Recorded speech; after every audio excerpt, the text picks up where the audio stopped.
Armbar from knee on belly. This armbar is good when I'm doing a knee on belly and my opponent is preventing that or blocking the knee on belly and pushing on my knee. It's also called a far side armbar. I'm here knee riding Mikhail, and he will usually block that knee because it's quite uncomfortable. He wants to push it away from him. When he does that, it creates a gap. So his elbow is flared and it creates a gap where I can underhook this arm here. As soon as I underhook it, I'm gonna grab his shoulder and turn him onto his side.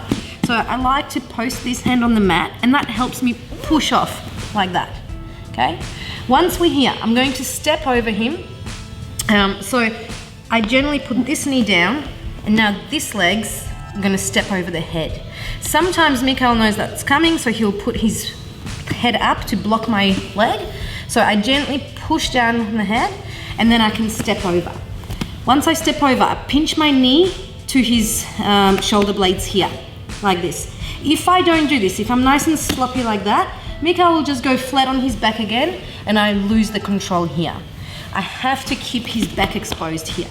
So from there, I pinch. Now all I'm gonna do is pivot. My hips stay very low to his head.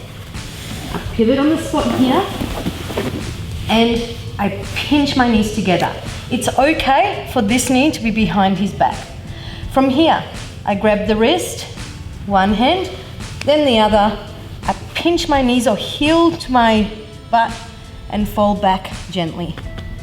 From here, I don't really have to lift my hips up because Mikhail's back is facing away from the ground, which means the armbar will come on a little bit quicker than usual.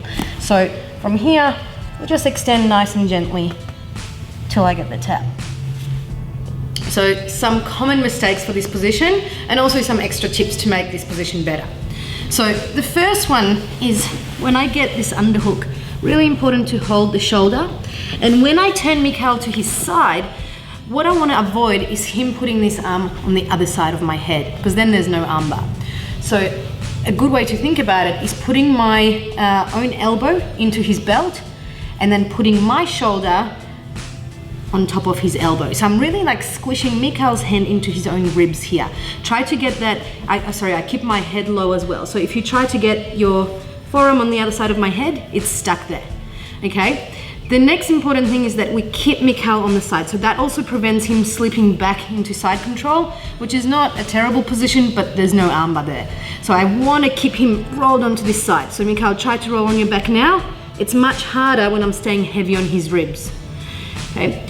The head is important, we already talked about that. He can block this with his hand and his head. So I push the head down.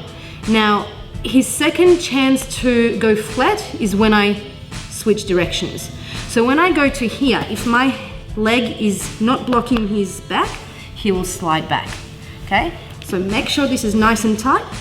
This is another common error.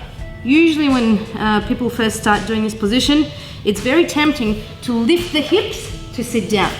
Watch what happens as soon as I lift the hips up, Mikhail slips, and then I lose the position.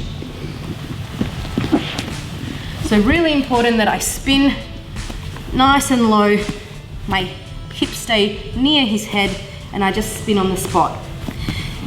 What we aim to do is have this shin near his armpit.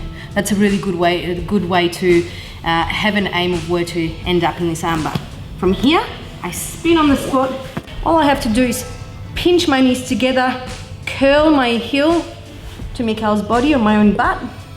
And now the last thing to do from this controlled position, get the wrist and lie back.